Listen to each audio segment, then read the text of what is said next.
all know Republicans have been waging a war on science and facts for literally decades.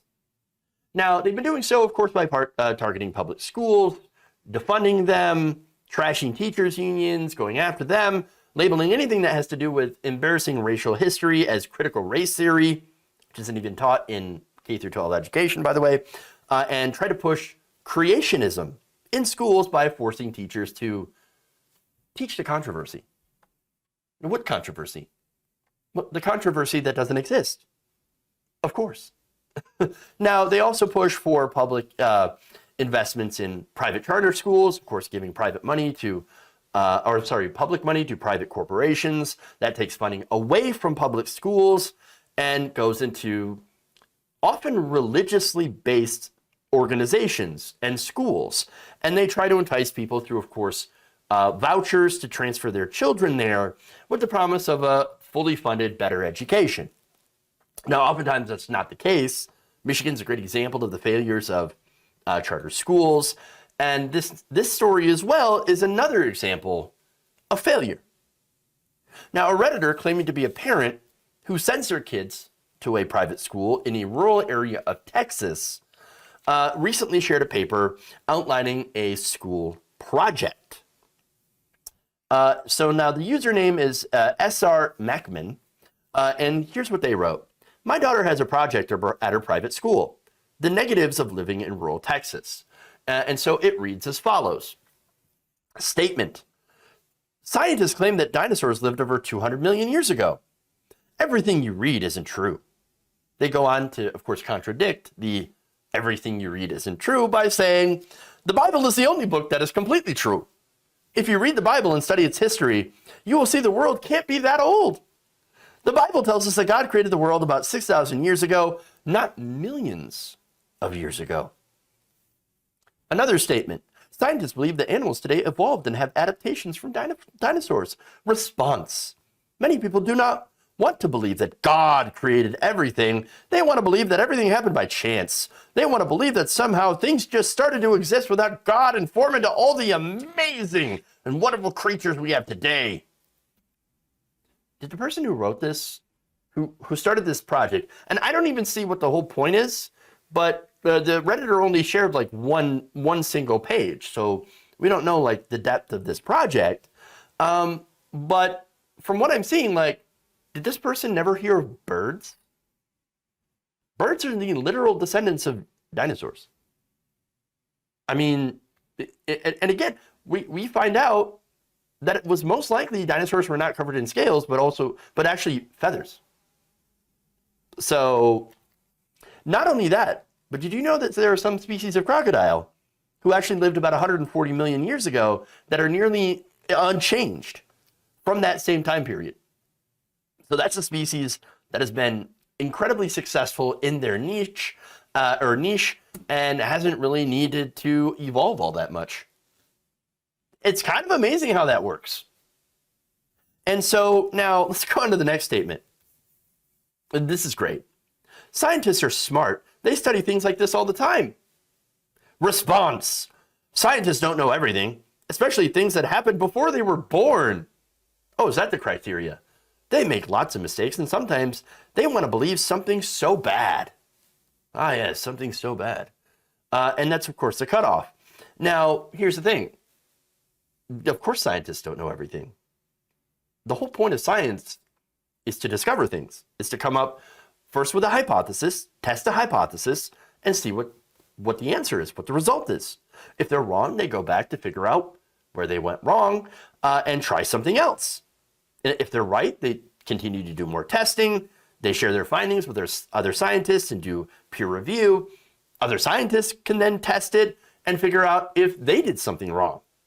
And so what I'm describing here is a process, and it's a long process. And ultimately, that process is not about proving things right. It's actually about proving things wrong. And if you can't find a way to prove something wrong, then it becomes what we know as a theory, right? And a theory in science, in the scientific method, is basically something that hasn't been disproven yet, and so is considered basically established science, all right? And is generally accepted by the scientific community. Now, that doesn't prevent, and the way that this is set up is just for this purpose.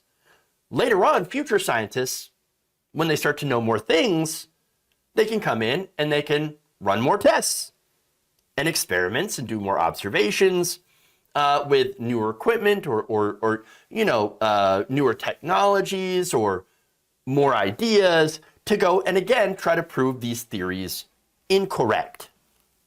And so whoever wrote this has absolutely no, like they don't understand what actual science is. And I don't think that's by accident. In fact, again, a lot of these, these religious schools, these creationists, I mean, they'll write some of the craziest things, and then they'll just pass it off as basically a wizard did it, the sky wizard. It's the sky wizard. Don't you understand? Like, just replace the word God with sky wizard, and you start to sound like an insane person. And that's what it is. And they completely discount and purposely misunderstand the process of science, even going so far as to call it a religion, which it is clearly not. A religion is a religion. Science is a process. So now, my favorite part of this is great because they say that, oh, well, scientists, they don't know the things that happened before they were born.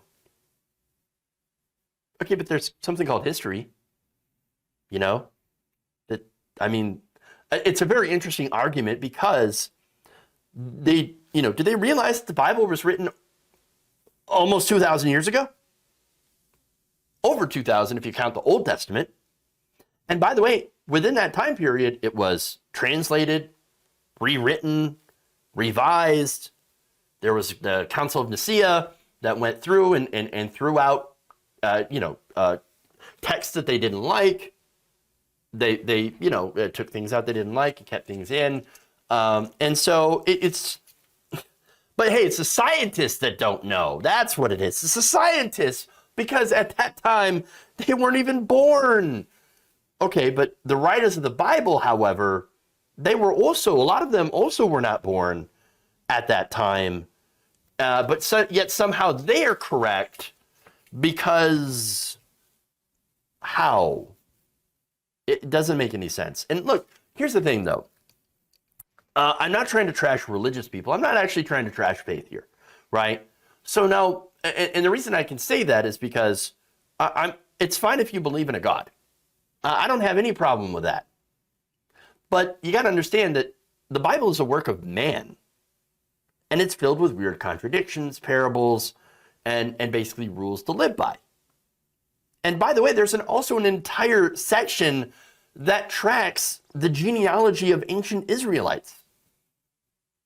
Those are not a substitute for actual, facts. These parables and things. All right? And again, who's to say that a God or God couldn't have said things like, oh, here's some evolution. I gave you evolution. That could be true. We don't know. At least I don't know. I don't know. And I'm not claiming to know what happened. But again, the whole thing is super comical when you think about it. But to the overall lesson here, this is how education gets destroyed. That parent sent their kid to a private school. They paid for it. And this is what they got. This is what they get. And so why pay for it and then get mad that you're getting a subpar education for your money if that's what you literally sent your kid to school to learn? It doesn't make any sense. And so maybe they didn't know ahead of time. Maybe they do. I think it's very likely that they probably did. I feel like in a little bit more context. But that said, it's definitely believable that this is being taught in Texas. In fact, some of the comments say that their experience in the ultra-Christian schools are pretty similar to this. In fact, one person named Christy Chick said, they didn't even teach evolution at all in my science classes at mine. There was maybe a single mention about how it is wrong, but still widely believed, and that's it. Actually, most I learned about evolution as a kid was from a video my parents had me watch about some popular Christian guy supposedly disproving the theories. Needless to say, my mind was completely blown when I got older and saw exactly how fundamentally wrong he was on some subjects, which of course caused young adult me to figure out if he couldn't even get the basics right, then he was probably wrong about everything. You know the saying, the biggest source of atheism is just reading the Bible. And now another person says, my school had some creationists come in and shout, "But were you there at creation? How do you know the Big Bang happened? The Bible says creation happened. Where's your evidence?" And adds, as if the existence of Harry Potter books proves that Harry Potter is a real boy. Again, it's the weirdo pretzel logic. Just admit that you don't know. Again, nothing wrong with faith. Saying I believe in a higher power, totally fine. But to point at something that some dude wrote down in a book 5,000, or I'm sorry, not 5,000, but 500 to 1,000, 1,500 years ago, and say that's 100% true, and there's no, and it's like super magical weirdo shit, then I'm gonna count, I'm gonna say bullshit on that, and say no, that I don't believe that at all. I don't believe that at all. It's just insanity. And again, the big problem that I have with a lot of this private education is that you have public money that is going to this. You are starving schools that teach actual facts. And by the way, these public schools, there's a lot of problems with public schools. A lot of it comes from lack of funding and of course, curriculums that allow this stuff to get into the syllabus into the first place. And so now what's interesting here is I mentioned that this is Texas. Now, public money going to private schools is legal in Texas. In fact, Lieutenant Governor Dan Patrick loves this. Oh my God, I love subsidizing private schools with money stolen from public schools. But now, interestingly enough, the majority Republican Texas House does not agree. In fact, last year, they attempted to ban private school vouchers. Now, that is not something I expected from Texas, honestly. The vote was actually 115 to 29 in the Texas House in favor of an amendment to ban school vouchers. That said, I haven't seen any more movement on banning school choice vouchers in Texas, at least from the governor, of course. And look, we know the governor, Greg Abbott, is another one of these people who absolutely loves defunding public schools. But what's interesting is that you do have Republicans at the state level that are saying, yeah, this is an absolute disaster. These private schools, these school, vouchers, we might want to not do that. Maybe they realize that this is what this is the kind of stuff that they're paying for. Well, in that case, good. I hope they do ban those vouchers. We should absolutely do, I believe, what Finland had done and just ban private schools altogether. And I know some people be like, "Oh my God, we ban private schools? What are you talking about? School choice, school choice."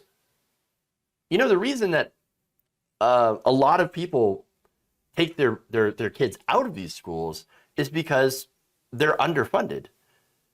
Imagine if you were to get all the rich people that, go to private schools, send their kids to private schools. Imagine what would happen to the schools if rich kids had to go to the public school. Oh, suddenly things might get a lot better.